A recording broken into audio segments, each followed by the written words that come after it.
Maharashtra Navnirman सेनेची property किती?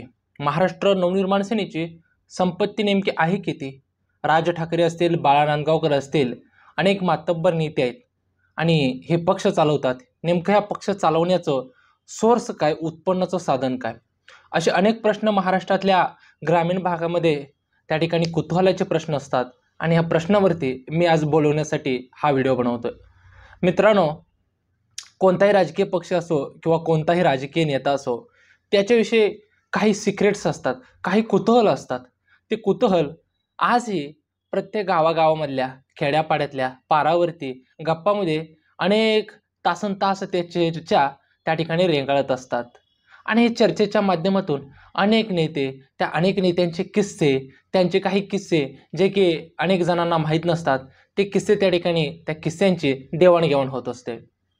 आणि हे सर्व देवाणघेवाण होत असताना अलीकडेच अनेक ठिकाणी मी बोलत असताना वगैरे त्या ठिकाणी काही गोष्टी, काही प्रश्न विचारण्यात आले आणि त्यामध्ये एक प्रश्न अनेक ठिकाणी मी बघितला आणि तो म्हणजे मनसेच्या उत्पन्नाचं साधन काय?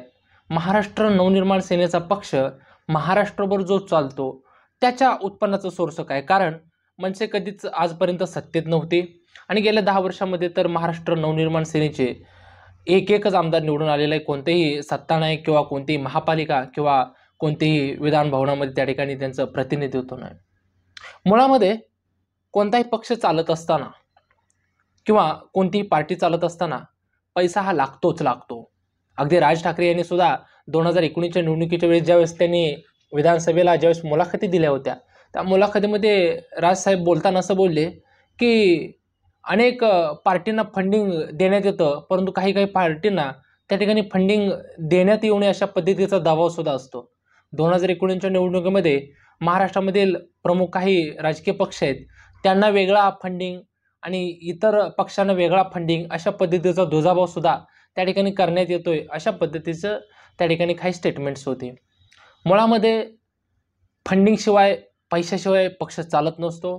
अनेक प्रचार सभा, हेलिकॉप्टर्स, मोठमोठ्या गाड्या, अगदी मोठमोठ्या त्या ठिकाणी इम्पोर्टेड गाड्या, कारण हा जर ऑरा असेल तरच आज आपल्या भारत देशामध्ये त्या नेत्याला दमदार नेता समजला जातो. हेलिकॉप्टरमधून प्रचार सभेचा जो काही खर्च आहे, तो सभेचा खर्च तो कॅल्क्युलेटरवरती सुद्धा बसत नाही. त्याचबरोबर प्रत्येक पक्षाला एक स्वतःची एक टीम असावी लागते, स्वतःचा एक न्यूजपेपर असावा लागतो. त्या न्यूजपेपरचा तर इतका प्रचंड त्या ठिकाणी उलाढाल होते, भल्याभल्यांना न्यूजपेपर चालवणं जमत नाही. असं असताना महाराष्ट्र नवनिर्माण सेनेचं साधन काय? तर महाराष्ट्र नवनिर्माण सेनेचे अनेक मोठमोठे जे नेते आहेत, अगदी सन्माननीय राजसाहेब ठाकरे जे की मनसेचे अध्यक्ष आहेत, त्यांच्यापासून ते पहिल्या फळीतील आणि दुसऱ्या फळीतील नेते आहेत, हे राजकारण करत असताना स्वतःचा व्यवसाय करून त्या ठिकाणी राजकारण करतात. कोणताही आमिषाला, कोणताही व्याभिचार न करता, कोणतेही त्या ठिकाणी पापकामाई न करता स्वतःचा व्यवसाय आहेत. राज ठाकरे हे मुंबईमधील एक टॉप 3 मधील एक मोठे प्रख्यात बिल्डर आहेत. मुंबईमध्ये मोठमोठ्याले प्रोजेक्ट्स, मोठमोठ्याले त्या ठिकाणच्या बांधकाम, मोठमोठ्याले इन्स्टिट्यूट्स आणि मोठमोठ्याले टेंडर्स हे राजसाहेब ठाकरे यांच्या कंपनी घेत असतात आणि ती पूर्ण करत असतात. राज ठाकरे हा असा नेता आहे ज्यांचे चित्रपटसृष्टीमध्ये, त्याचबरोबर ट्रॅव्हलिंग, ट्रान्सपोर्ट आणि त्याचबरोबर अनेक गोष्टीमध्ये त्या ठिकाणी त्यांच्या पार्टनरशिप आहेत. राज ठाकरे हे कोणत्याही सत्तेत न राहता किंवा कोणत्याही सत्तेच्या पैशाला बळी न पडणारे व्यक्तिमत्व आहे. ते आपला व्यवसाय, घोड्याला ज्या पद्धतीने टाप लावली जाते त्या पद्धतीनं मनसेचे नेते व्यवसाय करतात. त्या पद्धतीची शिकवणच राज ठाकरे यांची मनसेच्या नेत्याला आहे. चांगल्या पद्धतीने व्यवसाय करा, व्यवसायामधील 2 रुपये राजकारणामध्ये टाका, राहिलेल्यामध्ये आपलं सुद्धा आयुष्य चांगल्या पद्धतीने गेलं पाहिजे आणि त्यातून काही जी समाजसेवा घडेल ती समाजसेवा करण्याचा प्रयत्न करा, अशा पद्धतीचं आहे. आणि मुळामध्ये राजकारण करायला पैसे लागतात का? तर लागतात, परंतु ज्याच्याकडे विचार आहे त्यांना पैसे कमी लागतात किंबहुना लागत नाहीत.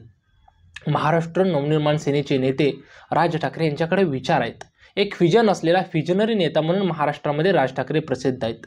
आणि त्याचबरोबर राज ठाकरे यांच्या सभेला, त्यांच्या मेळाव्याला कोणत्याही पद्धतीची पैसे देऊन गर्दी आणावी लागत नाही. महाराष्ट्रामधील असा एकमेव नेता आहे ज्यांच्या सभेला लाखोंचे जनसागर कोणताही 1ही रुपया न देता येतो. आणि त्यामुळं महाराष्ट्रामधील राज ठाकरे यांना मानणारे इन्फ्लुएन्सर जो आहे, युवा वर्ग जो आहे, तोच खरा मनसेची संपत्ती आहे. महाराष्ट्र नवनिर्माण सेनेची सभा किंवा राज ठाकरे ज्या ठिकाणी जात आहेत अशी बातमी कळाली त्या ठिकाणचा लक्ष मराठी समुदाय राजसाहेब ठाकरे यांचं दर्शन घेण्याला, आपल्या महाराष्ट्रातील लाडक्या मराठी नेत्याला बघण्यासाठी तात्काळ त्या ठिकाणी हजर राहतो. राज ठाकरे यांच्यावरती जे महाराष्ट्रातील जनतेचं प्रेम आहे ते पक्षविरहित प्रेम आहे. कोणत्याही पक्षाचा त्या ठिकाणी नेता जरी असला, कार्यकर्ता जरी असला, तरी राज ठाकरे यांच्यावरती नितांत मनस्वी, तेजस्वी आणि ओजस्वी प्रकारे प्रेम करतो. राज ठाकरे यांचा आदर करतो. कारण पक्ष आणि सत्तेचं राजकारण वेगळं जरी असलं तरी राज ठाकरेंसारखा मास लीडर आज महाराष्ट्रातच नव्हे तर देशाच्या पातळीवर सुद्धा त्या ठिकाणी मिळणं मुश्किल आहे. कारण राज ठाकरे नावाचा जो ऑरा आहे, राज ठाकरे नावाचा जो करिश्मा आहे, तो करिश्मा, तो ऑरा इतर राजकीय पक्षांच्या श्रीमंतीला, इतर राजकीय पक्षांच्या संपत्तीला त्या ठिकाणी झटक्यात झाकाळून टाकतो. ज्या पद्धतीनं सूर्य उगवला की सर्व अंधार त्या ठिकाणी झाकाळून टाकतो आणि ज्या पद्धतीनं रात्रीच्याला चंद्र त्या ठिकाणी दिसू लागला की चंद्र त्या काळोख्यामध्ये सुद्धा उठाळून दिसतो, त्या पद्धतीनं राज ठाकरे आहेत. राज ठाकरे आणि इतर नेत्यांची तुलना केली तर नक्कीच संपत्तीच्या बाबतीमध्ये, प्रॉपर्टीच्या बाबतीमध्ये महाराष्ट्र नवनिर्माण सेना हा 5वा पक्ष म्हटला तर वावगं ठरणार नाही. कारण त्या ठिकाणी भाजप, शिवसेना 2, राष्ट्रवादी 2, याच्यानंतर त्या ठिकाणी राज ठाकरे यांचा पक्ष येऊ शकतो. काँग्रेस, त्यानंतर काँग्रेस, त्याच्यानंतर येऊ शकतो. परंतु ऑराच्या बाबतीमध्ये राज ठाकरे, करिस्मॅटिकच्या बाबतीमध्ये राज ठाकरे ह्या संपत्तीला, ह्या प्रॉपर्टीला एका झटक्यात ओव्हरटेक करतात. आणि म्हणून महाराष्ट्र नवनिर्माण सेनेच्या संपत्तीचं कारण, संपत्तीचा सोर्स म्हटलं तर राज ठाकरे यांच्यावरती नितांत प्रेम करणारे लोक, महाराष्ट्र नवनिर्माण सेनेचा हार्डकोर कार्यकर्ता आणि राज ठाकरे यांची पर्सनॅलिटी आणि कॅरिस्मॅटिक असा ऑरा, हेच राज ठाकरे आणि मनसेच्या संपत्तीचा सोर्स आहे असं म्हटलं तर वावगं ठरणार नाही. धन्यवाद.